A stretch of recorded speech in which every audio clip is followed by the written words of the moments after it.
Hello everyone, good morning. কেমন আছো তোমরা সবাই? আশা করি তোমরা সবাই খুব ভালো আছো, আর আমরাও কিন্তু বেশ ভালো আছি।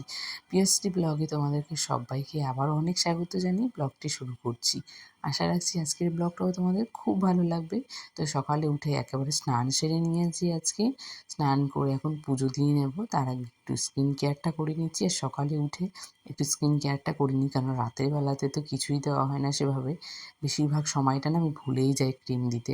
তাই সকালবেলা উঠেই আমি একেবারে ফ্রেশ হতে গিয়ে কিন্তু স্নানটা সেরে নিই। স্নান না করলে সকালের কাজগুলো কিন্তু অনেকটা দেরি হয়ে যায়, তাই সকালবেলা উঠে কিন্তু একেবারে স্নানটা করে নিই।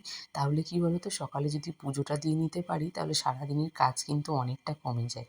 তাই পুজো দিয়ে দেখো মিস্ত্রি কাকুরা এসে গেছে, তাই ভাবলাম ওনাদেরকে একটু চা করে দিই। আমারও যেহেতু সকালের কাজগুলো কমপ্লিট হয়ে গেছে, তাই ভাবলাম চলো একসাথে সবাই মিলে চাটা খেয়ে নিই। তো ওইদিকে আমাদের জন্য আগে চাটা ঢেলে নিচ্ছি, তারপর একটু কাকুদের জন্য চাটা দুটো প্লেটে নিয়ে নিলাম, কারণ দুজন করেই আসে তো। আর দুজনের জন্য চাটা করে নিলাম। এখন ওকে বললাম যে তুমি দিয়ে আসো, তারপরে দুজনে একসাথে বসে চাটা খাবো। তো চা খাওয়া দাওয়া হয়ে গেছিলো, তার মাঝখানে কিন্তু অনেকটা সময় চলে গেছে। তো রান্নাবান্নাগুলো আমার সব কমপ্লিট হয়ে গেছে। আজকে ঝিঙে আলু দিয়ে বাটা মাছ করেছিলাম, আর নোটের শাক করেছিলাম, আর তার সাথে করেছিলাম পেঁয়াজ দিয়ে উচ্ছে দিয়ে ভাজা। আমার আবার আলু উচ্ছে ভাজাটা ভালো লাগে না, পেঁয়াজ উচ্ছে ভাজাটাই আমার বেশি ভালো লাগে খেতে। তো আমি ওইটা দিয়েই করি। আর সকালবেলায় এসেছিলো এই যে তালের শ্বাসগুলো এসেছিলো, তো সকালে বাড়ির সামনে থেকেই নেওয়া হয়েছিল। তো মাম্মামকে এখন আমি দিচ্ছি। ও জেলি বলেই মাম্মামকে খাওয়ানো হয়েছিল, না হলে কি বলে তো খেতে চাইছে না। আর যেহেতু এগুলো খুব ভালো ছিল আর কচি, এত মিষ্টি লাগছিল খেতে, তাই মাম্মামকে জেলি বলে বলে দুবার একবার খাইয়ে দিয়েছি। তাও তো খেয়েছে দু একবার। তার সাথে এখানে দিয়েছি একটুকে জুস বানিয়ে, মানে লেবু জুস দিয়েছি। তো সেটাই মাম্মাম এখন খাচ্ছিল। তারপরে কিছুটা সময় খেলাধুলা করবে, তারপর মাম্মামকে স্নান করিয়ে দেবো। সন্তান আসার পরে কেমন যেন আমাদের জীবনের রঙগুলোই বদলে গেছে। শুধু জীবনের রং বদলায়নি, আমাদের দুজনের যে একটা সম্পর্ক, সেই সম্পর্কটাও আস্তে আস্তে কেমন যেন ফিকে হয়ে যাচ্ছে। কেমন যেন আগের মতো দুজনের জন্য কিছুটা সময় আমরা পাই না। কেমন কর্তব্য, দায়িত্ব, ক্লান্তি এসবের মধ্যে দিয়েই যেন আমাদের সারাটা দিন কেটে যাচ্ছে। কিছু সময় কিন্তু খুব ভালো লাগে এই সময়গুলো কাটাতে, আবার অনেক সময় মনে হয় কেন যেন না আমরা দুজন দুজনের থেকে অনেকটা দূরে চলে যাচ্ছি। আর মনে হয় আমাদের মাঝখানে কিন্তু অনেকটা একটা ডিস্টেন্স হয়ে যাচ্ছে। তাই আমরা কিন্তু সবসময় ওই সন্তানের কথাই ভাবতে ভাবতে আমাদের দেখো সময়গুলো কিভাবে কেটে যায়। এখানে মাম্মামের যে ওয়ার্ড্রপটা ছিল, মাম্মামের জামা কাপড়গুলো অগোছালো হয়ে পড়েছিল, কারণ প্রতিদিনের জিনিসগুলো কাছাকাছি হয়, প্রতিদিনের জিনিসগুলো আবার ধুয়ে দিই, মাম্মামকে পরানো হয়, আবার ভাঁজ করে রাখি, তো কেমন অগোছালো জিনিসগুলো হয়ে গেছিলো। তাই আজকে ভাবলাম যে মাম্মামের ওয়ার্ড্রপটা আজকে একটু পরিষ্কার করা যাক। তাই দেখো সবগুলো জামা কাপড় আমি একেবারে বের করে নিয়েছি, তারপর ভাঁজ করে করে রাখছিলাম।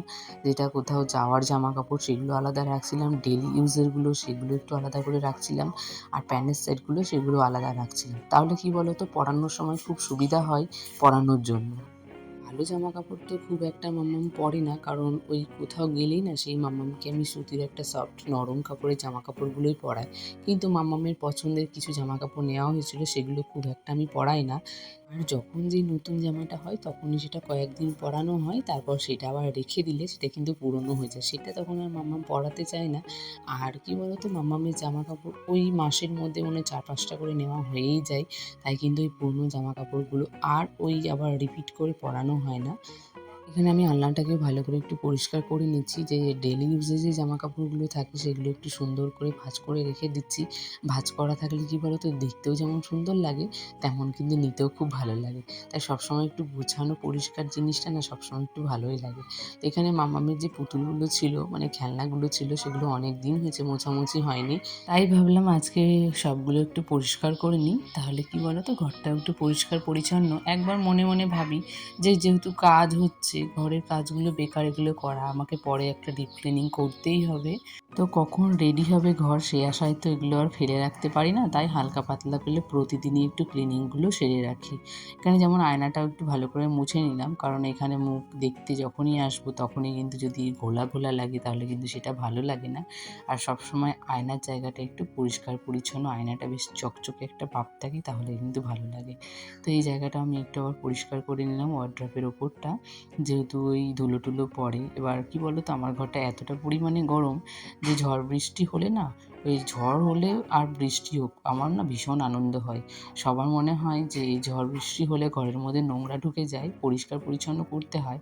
আর আমার মনে হয় খুব ভালো হয়, কারণ একটু ঝড় বৃষ্টি হলেই না আমি একটু শান্তি করে একটু ঘরে কাজ করতে পারি, ঘরে একটু ঘুমাতেও পারি। নাহলে এতটা পরিমাণে গরম যে ঘরের মধ্যে থাকাই যায় না। আর এখানে আমি সোফার চাদরটাকে একটু টান টান করে রেখে দিলাম। তো চলো আজকের ভিডিওটা আমি এখানেই শেষ করছি। আজকের ভিডিওটা তোমাদের কেমন লেগেছে অবশ্যই তোমরা কিন্তু কমেন্টে জানিও। ভিডিওটি ভালো লাগলে সবাই একটু সাবস্ক্রাইব করে দিও। দেখা হবে নেক্সট ব্লগের জন্য, ততক্ষণের জন্য টাটা।